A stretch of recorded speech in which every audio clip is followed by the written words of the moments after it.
નમસ્કાર વિદ્યાર્થી મિત્રો, ક્રેક કોમ્પિટિટિવ એક્ઝામના ડિજિટલ લર્નિંગ પ્લેટફોર્મ ઉપર હું પ્રફુલ્લ ગોહિલ આપ સૌનું હાર્દિક સ્વાગત કરું છું. વિદ્યાર્થી મિત્રો, ગૌણ સેવા પસંદગી મંડળ દ્વારા સીસીઈ પરીક્ષાનું આયોજન ચાલી રહ્યું છે. હવે થોડા જ વિદ્યાર્થીઓ માટે પેપર બાકી રહેલા હશે. આ પરીક્ષા માટે આપણે સ્પેશિયલી ગુજરાતી વ્યાકરણની સિરીઝ શરૂ કરેલી છે. તેમાં વિરુદ્ધાર્થી શબ્દો, શબ્દ સમૂહ માટે એક શબ્દો અને સમાનાર્થી શબ્દોના અલગ અલગ વિડીયો લેક્ચર છે તે આપણે યુટ્યુબ ચેનલ ઉપર મૂકેલા છે. આજે આપણે સમાનાર્થી શબ્દોના ભાગ 3માં બીજા અગત્યના 50 સમાનાર્થી શબ્દો છે તેમની ચર્ચા કરશું. તો શરૂ કરીએ. આગળ વધતા પહેલાં આપ મારી સાથે અલગ અલગ સોશિયલ મીડિયાના માધ્યમથી જોડાઈ શકો છો. ટેલિગ્રામ, વોટ્સઅપ, ઇન્સ્ટાગ્રામ, ફેસબુક અને ટ્વિટર આઈડીની લિંક આ વિડીયોના ડિસ્ક્રિપ્શનમાં આપવામાં આવેલ છે. તે લિંકની મદદથી આપ મારી સાથે અલગ અલગ સોશિયલ મીડિયાના માધ્યમથી જોડાઈ શકો છો. તો શરૂ કરીએ. આપણે પહેલા બે ભાગમાં 1 થી 100 સુધીના સમાનાર્થી શબ્દો છે તેમની ચર્ચા કરેલી હતી. હવે આપણે આ ભાગ 3માં 101થી ચર્ચા કરીએ. પહેલો શબ્દ છે નિંદ્રા. તો નિંદ્રાના સમાનાર્થી શબ્દો છે ઊંઘ, નિંદ, નિંદર. ત્યાર પછીનો શબ્દ છે નસીબ. તો નસીબના સમાનાર્થી શબ્દો છે ભાગ્ય, કિસ્મત, તકદીર, પ્રારબ્ધ. પછીનો શબ્દ છે નુકસાન. નુકસાનના સમાનાર્થી શબ્દો જોઈએ તો તેમાં ખોટ, ગેરલાભ, ઘટ, હાનિ, ગેરફાયદો વગેરેનો સમાવેશ થાય છે. ત્યાર પછીનો શબ્દ છે નૌકા. તો નૌકાના સમાનાર્થી શબ્દો છે નાવ, હોડી, તરી અથવા તો જળિયાન. ત્યાર પછીનો શબ્દ છે નગારું.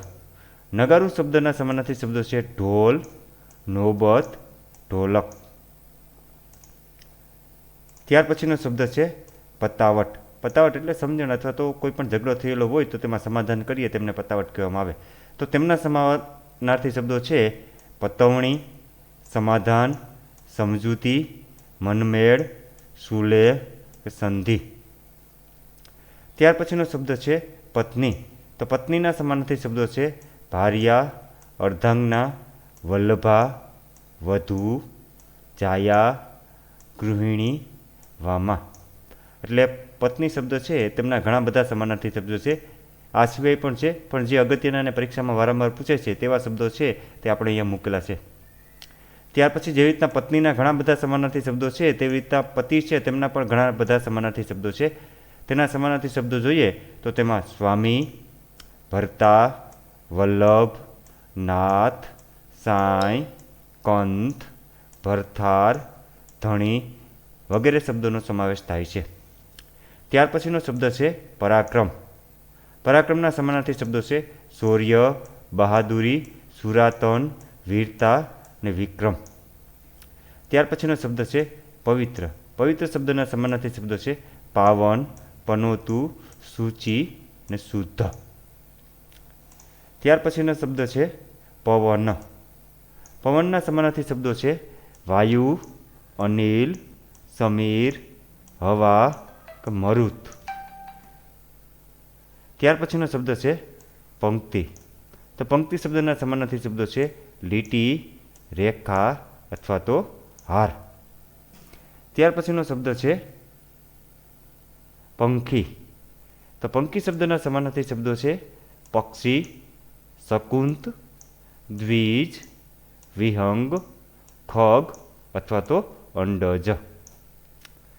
ત્યાર પછીનો શબ્દ છે પંડિત.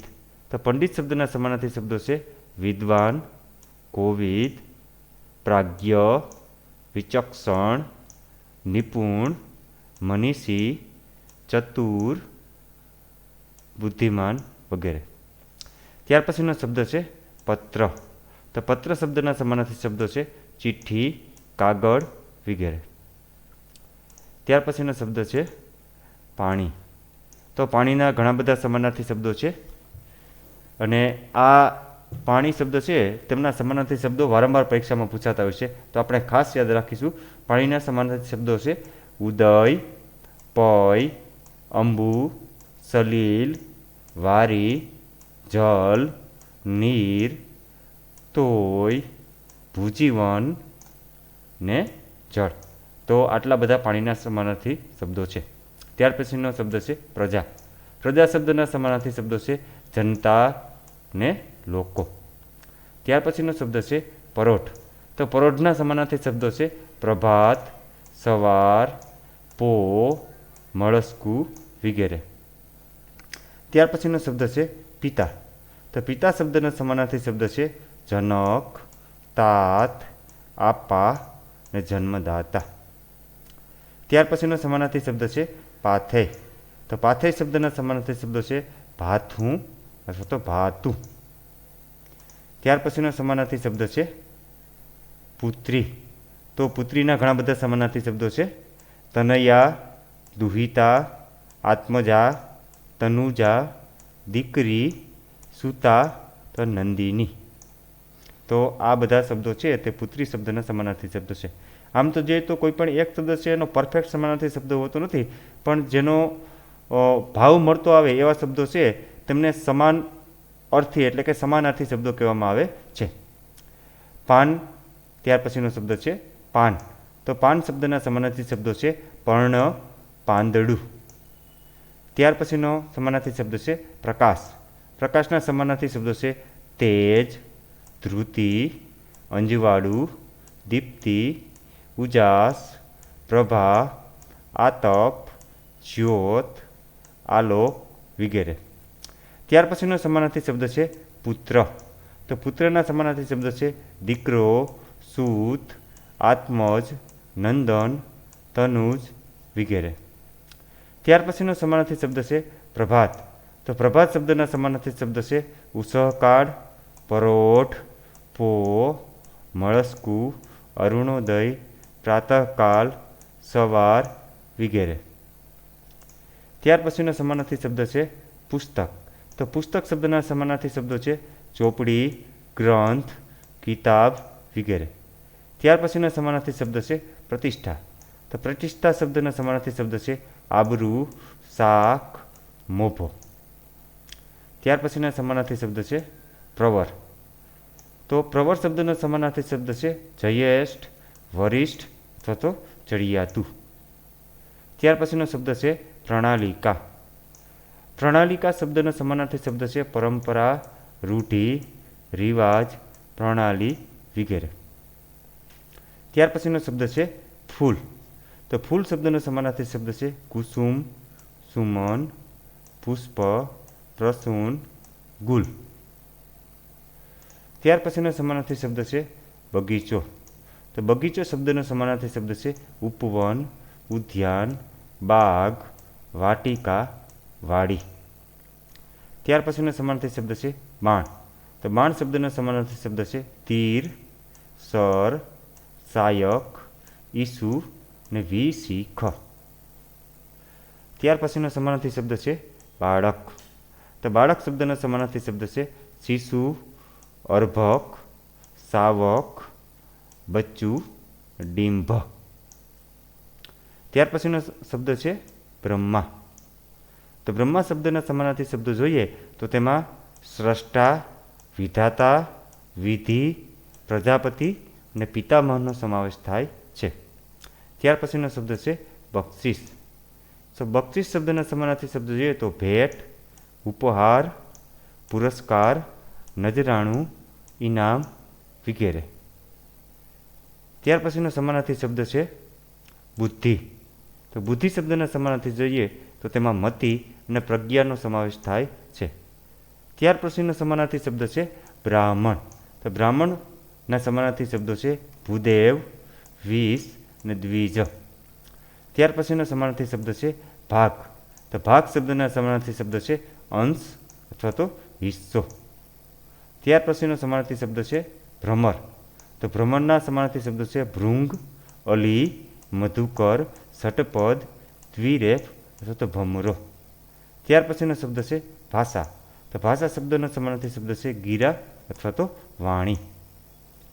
ત્યાર પછીનો સમાનાર્થી શબ્દ છે ભયંકર.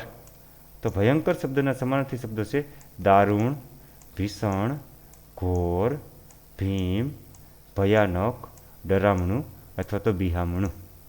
ત્યાર પછીનો સમાનાર્થી શબ્દ છે ભીંત. ભીંત શબ્દના સમાનાર્થી શબ્દ છે દિવાલ અથવા તો કરો. ત્યાર પછીનો શબ્દ છે ભાઈચારો. તો ભાઈચારા શબ્દના સમાનાર્થી શબ્દ છે બંધુત્વ અથવા તો ભાતૃત્વ. ત્યાર પછીનો શબ્દ છે ભૂલ. ભૂલના સમાનાર્થી શબ્દ છે ચૂક, દોષ, ખામી, ગુનો, વાંક, ભ્રમ કે ભ્રાંતિ. ત્યાર પછીનો શબ્દ છે મરણ. તો મરણના સમાનાર્થી શબ્દ છે મૃત્યુ, નિધન, પંચત્વ, દેહાંત અથવા તો સ્વર્ગવાસ. ત્યાર પછીના સમાનાર્થી શબ્દ છે માતા. તો માતા શબ્દનો સમાનાર્થી શબ્દ છે જનની, જનેતા, મા, જન્મદાત્રી, માવડી અથવા તો માત. ત્યાર પછીનો શબ્દ છે મિત્ર. તો મિત્રના સમાનાર્થી શબ્દ છે દોસ્ત, સખા, ભેરુ અથવા તો સહચર. ત્યાર પછીનો સમાનાર્થી શબ્દ છે મુખ. તો મુખ શબ્દના સમાનાર્થી શબ્દ છે આનંદ, દીદાર, વક્ત્ર, વદન અથવા તો ચહેરો. ત્યાર પછીનો સમાનાર્થી શબ્દ છે મુસાફર. તો મુસાફરના સમાનાર્થી શબ્દ છે વટેમાર્ગુ, રાહદારી, પ્રવાસી અને પથિક. ત્યાર પછીનો સમાનાર્થી શબ્દ છે મનુષ્ય. તો મનુષ્યના સમાનાર્થી શબ્દ છે માણસ, માનવી, માનુજ વગેરે. તો વિદ્યાર્થી મિત્રો, સમાનાર્થી શબ્દોના ભાગ 3માં આપણે આજે બીજા અગત્યના 50 સમાનાર્થી શબ્દો છે તેમની ચર્ચા કરી છે. આશા રાખું છું આપ સૌને આ વિડીયો પસંદ આવેલો હશે. વિડીયો પસંદ આવે તો વિડીયોને લાઇક કરો, ક્રેક કોમ્પિટિટિવ એક્ઝામની યુટ્યુબ ચેનલને સબસ્ક્રાઈબ કરો અને આપણા મિત્રો સાથે વિડીયોની લિંક શેર કરો. Thank you for watching. Have a nice day.